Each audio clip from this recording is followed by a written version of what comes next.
já tratam o uso excessivo de celular. A taxa de suicídio subiu mais de 30% nos últimos Rebeldia, 10 anos. sexualidade, crise de identidade, busca de afirmação. O excesso de tempo conectado pode ser um vício, uma compulsão.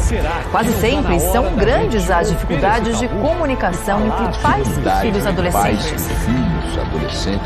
Especialistas alertam para a importância de identificar os sinais de dependência tecnológica dessa geração que já nasceu conectada. Comum e perverso que leva algumas vítimas a uma solidão profunda.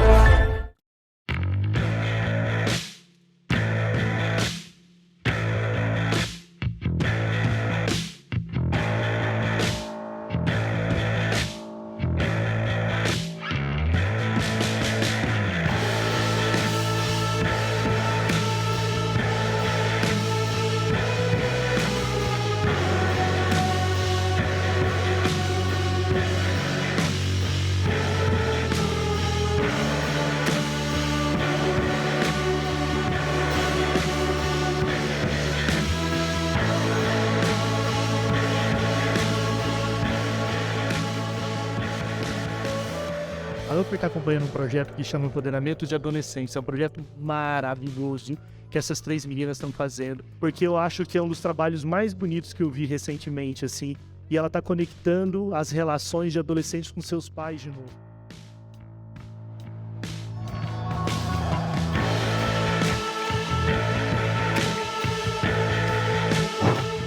Queridas Daniela, Gabi e Amanda, um beijo no coração a vocês. Estou dentro de uma aeronave, mas não me esqueci desse mega projeto de empoderamento. Vocês são estrelas vivas do teatro da existência. Muito obrigado por existirem.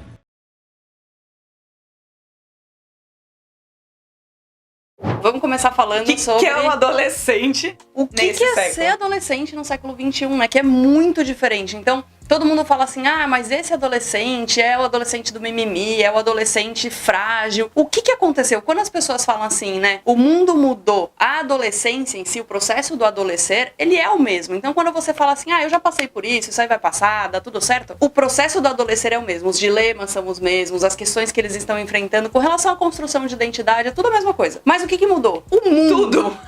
Basicamente, o mundo inteiro. Então, o que acontece? Se você parar pra pensar, existe uma grande diferença entre a educação hoje e a educação na sua época. Então, provavelmente, na sua fase de educação, quando você olhava pra sua mãe, pro seu pai, pros seus avós, existia uma relação do quê? De submissão. Então, eu entendia que eu, adolescente, precisava ouvir e obedecer a alguém porque eu via minha mãe fazendo isso com meu pai. Eu via minha avó fazendo isso com meu avô. Então, eu sabia o que era submissão. Até no âmbito escolar, né? Até a no gente âmbito escolar. Chegava dentro da sala de aula, abaixava a cabeça, respeitava ali a patente da autoridade, mas de um modelo mais militarista, né? Onde você entrava, sentava em fileirinha, todo mundo bonitinho, todo mundo recebia o mesmo tipo de conteúdo. E se você tivesse alguma dúvida, você não tinha informação à pronta entrega. Você tinha que ir lá na biblioteca, buscar, né? Alguém mais velho tinha que te ensinar. Você não tinha informação de fácil acesso. O detentor da informação era o professor, a Barça, e o seu pai, dentro do que eles permitiam que você tivesse acesso. E também do que eles sabiam, né? Porque a informação às vezes podia ser tão restrita até pra eles. Até pra eles, exatamente. Então tem essa questão da submissão, tem essa questão de onde buscar as informações. Então você não tinha argumento pra debater com seus pais, por exemplo, né? E tem a questão da quantidade de informações que se recebia e o quanto você se sentia impotente das coisas que estavam acontecendo com você na sua vida. Você não recebia uma quantidade de informações gigantesca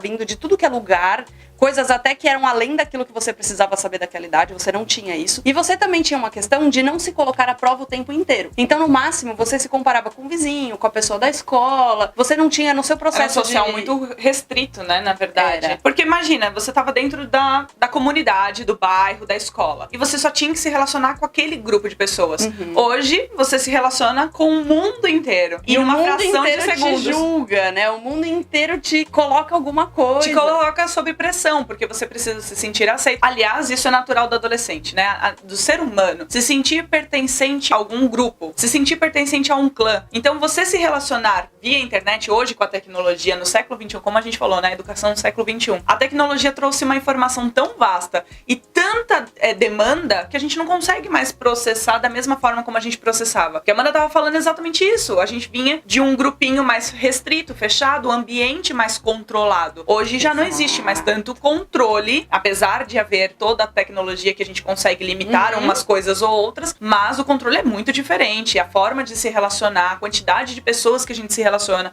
a quantidade de informações que a gente recebe. De críticas que a gente recebe. Antes você recebia 3, 4, 5 críticas. Hoje você recebe 7 mil, 10 milhões de críticas ao mesmo tempo por conta das redes sociais, né? E aí, como é que o adolescente transita no mundo hoje? Quando ele olha pra relação do pai e da mãe dele, não tem esse contexto de submissão. Um manda, o outro obedece. Um dita regra, o outro abaixa a orelha, né? Que falavam muito isso. Existe um conceito hoje de igualdade. Não igualdade no sentido hierárquico, né? Mas igualdade no sentido de que a minha mãe faz, o meu pai faz. De contribuição. De contribuição. Das tarefas, exatamente. Mais, né? Então, na sociedade como um todo, também existe um discurso de igualdade. Todos têm os direitos, todos têm os deveres também, não só direitos, né? Ele enxerga, então, todo um conceito de igualdade, no sentido de cooperação. E aí, ele tem uma outra questão, que é a informação. E aí, o que acontece? Pensa que o processador, ele é o mesmo. Vamos pegar o exemplo de um computador, né? O processador, ele é o mesmo, que é a nossa mente, que é o nosso cérebro, mas ele tá lotado de informação. Lembra que a Gabi acabou de falar? Então, o que isso significa? Significa que é como se o computador dele estivesse rodando com um vírus. Ele vai rodar, assim, lento. Ele vai rodar de forma difícil. Por quê? Porque ele não tá conseguindo lidar e absorver tudo isso ao mesmo tempo. Por quê? Porque a mente dele, agora você vai falar disso, né, Gabi? Ainda está em desenvolvimento. Ainda é o cérebro de um adolescente. E olha que legal, porque falar da mente adolescente é uma coisa que acontece em todas as épocas. O que está mudando e variando hoje é o ambiente onde esse adolescente está se desenvolvendo, né? Mas o processo do adolescer é basicamente o mesmo. Vai ter uma variação ou outra de acordo com o desenvolvimento de cada um e o ambiente onde ele tá. Mas o processo é assim. Ele começa a sair da fase da criança, que é aquele movimento onde você tá agarrado aos seus pais e que você... Totalmente dependente, né? Que você enxerga eles como os super-heróis, né? Que resolvem tudo. E eles começam, então, a encontrar os seus semelhantes, porque todo adolescente busca a aprovação dos seus pais, né? Todos os seres humanos buscam a admiração, o amor, né? Daqueles que te educaram, que te favorecem um ambiente propício para o seu desenvolvimento, que são responsáveis por você. Então a gente busca a admiração, a validação dos seus pais, para ele conseguir então se desenvolver. Então é cada vez mais natural que ele esconda aquilo que ele considera ser defeito, aquilo que ele considera ser não ser tão bom. Aquilo que ele não tá conseguindo lidar, aquilo que não tá conseguindo... Exato. Porque daí ele começa então a encontrar os seus semelhantes e aí ele vai conseguindo entender o que tá acontecendo com ele. Depois ele vai crescendo e se desenvolvendo até encontrar o seu parceiro e seguir uma jornada diferente na fase adulta, que é os parceiros. Então ele sai da busca dos pais, encontra seus semelhantes e depois vai pra jornada de relacionamentos e futuro. Nesse processo, ele está numa ebulição de hormônios, de transformações, tanto físicas, cognitivas e emocionais. Muita coisa acontecendo no corpo dele. Os hormônios estão começando a gritar ali, falando, tem alguma coisa mudando. O seio está crescendo, os pelos estão chegando, as espinhas, o corpo cresce, né? Os membros crescem. O meu corpo está mudando. E isso tudo me causa insegurança, porque antes eu sabia como meu corpo era. Eu já sabia que roupa que eu tinha que usar. Agora eu já não sei mais. Eu não sei se eu tenho que esconder, se eu não tenho. A minha voz muda. A minha voz muda, né? E aí a galera começa a perceber. E ao mesmo tempo, como eu estou buscando os meus semelhantes, eu começo a encontrar os meus grupos pra ver aonde que eu vou me encaixar. E eu preciso ser aceito. Inconscientemente eu busco um lugar que me aceitem. E nem sempre as pessoas aceitam as outras pessoas simplesmente como elas são. Então, para se sentir aceito e pertencente, eles acabam mudando algumas coisas neles, não sendo de fato quem eles são em essência. Sim, até porque, se a gente parar pra analisar, eles estão justamente no processo de criação da própria identidade. Então ele vai testar, né? Vai. Ai, será que é isso? Não, não é. Ai, mas será que é aquilo? Deixa eu ver essa roupa. Ele vai tentar se encaixar em contextos para que ele veja se aquilo faz sentido, se aquilo ressoa com ele ou se não faz sentido. Só que muitos adolescentes acabam ficando em alguns grupos porque foi ali que ele foi aceito daquele jeito. Mesmo que isso fuja da essência dele, né? E eles vão buscar fora esses grupos de acordo com o conteúdo que eles têm dentro de casa, né? Então toda a base vem de pai e mãe, das condições familiares. E aí com o conteúdo que eu possuo, eu vou lá atrás da Amanda e vou ver se ela faz sentido pra mim. E se eu não estiver tendo tanto afeto, se eu não estiver me sentindo segura dentro da minha própria casa, e a Amanda, mesmo que seja uma pessoa muito diferente do meu contexto, ela me proporciona essa segurança, então eu vou me modificar porque eu preciso da amizade dela. Aí já começa uma dependência afetiva com os amigos, nos relacionamentos, porque ele não consegue ter essa segurança dentro de casa, de repente. E às vezes não é nem consciente, né? Exatamente. É inconsciente essa busca. Ele é totalmente inconsciente. E tem uma coisa que é muito legal, né? Que os pais sempre chegam pra gente e falam: olha, até os 11 anos o meu filho era um. Com 11 anos eu acordei com uma outra pessoa dentro da minha casa que eu não reconheço, que eu mal vejo, que eu mal consigo conversar. E é muito importante entender que não é nada pessoal, né, Gabi? Então justamente nesta fase é que ele vai soltar o braço da mãe, ele passa de uma fase de dependência para uma fase de, presta atenção, interdependência, não é independência, não é faça você mesmo, porque é como se ele estivesse aprendendo a andar. Sabe aquela fase que seu filho tá aprendendo a andar? E aí ele ainda tá se apoiando nos móveis, você precisa dar a mão? Esse é o processo da adolescência, não é soltar a mão e aí ele vai e tentar se virar. Você vai lá, vai pegar a mão, vai ensinar de novo, vai incentivar ele a tentar mais uma vez andar. Agora tem mais um contexto dentro desse movimento todo.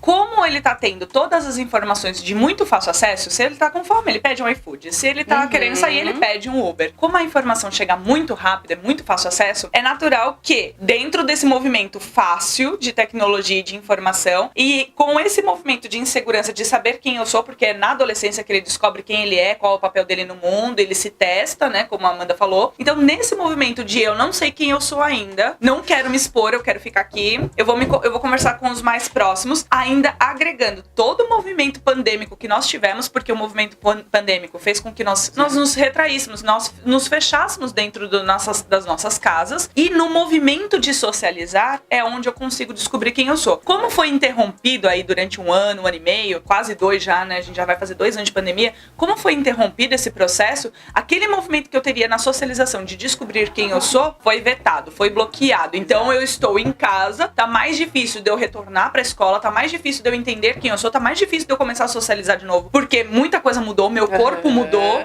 meus hormônios estão diferentes, minha mentalidade tá meio confusa. As pessoas que eu achava que eram, que eu lembrava que eram de um jeito, agora estão de outro, né? Porque a gente cresce rápido no adolescente. Exato. Então, como eu me retraí, eu não sei quem eu sou, então é mais fácil eu me isolar. É mais fácil eu jogar isso pra dentro dos jogos, pra dentro do Netflix, pra dentro das séries, pra dentro do meu mundo, onde eu me sinta seguro, onde eu consiga ficar lá em paz, sem ninguém me deixar exposto, né? E eu não precisar ficar o tempo todo me provando, tentando ser uma pessoa que eu nem sei quem eu sou. E o que é importante você compreender deste processo do adolescer? O cérebro dele ainda tá em desenvolvimento, lembra que a gente falou? Então o seu cérebro, ele se desenvolve de trás pra frente até os 24 anos. E tem estudos que vão dizer até 30 ou 20, enfim, mas o fato que a gente descobriu que na neurociência que o adolescente vai até, nesse processo de formação, até uns 24 anos, pelo menos. O processo da formação do cérebro, né? E essa parte da frente que é responsável pelo quê? Raciocínio crítico, julgamento, organização, limpeza. Adivinha? Está em desenvolvimento. Então, quando você percebe aqueles comportamentos típicos do adolescente, que são assim, o meu filho, eu falo pra ele organizar o quarto, mas nossa, olha o caos que tá isso daqui, porque parece que aconteceu a terceira guerra mundial aqui dentro desse quarto, né? É natural. Às vezes você fala assim, organiza do jeito dele. Ele vai organizar do jeito dele. Então, ele vai lavar do jeito dele, na hora que ele quer, na hora que... Então, essa até por conta da busca do prazer, né? Então eu vou... Exato. Que eu puder evitar que eu não sinta prazer momentâneo, imediato, então eu vou evitar. Aí eu organizo do meu jeito, faço quando eu quero. E por que essa questão do prazer que a Gabi tá falando? Porque na adolescência a gente produz uma quantidade pequena de dopamina, o hormônio do prazer, da recompensa. Serotonina, ocitocina. Exatamente. E a gente precisa de muito desses hormônios. E aonde que eu diretamente Eu tenho isso na veia. Videogame, computador, celular, Instagram, Twitter, TikTok, todas as redes sociais, Twitter. né? Isso gera uma ebulição de dopamina dentro de mim, e aí o que eu faço?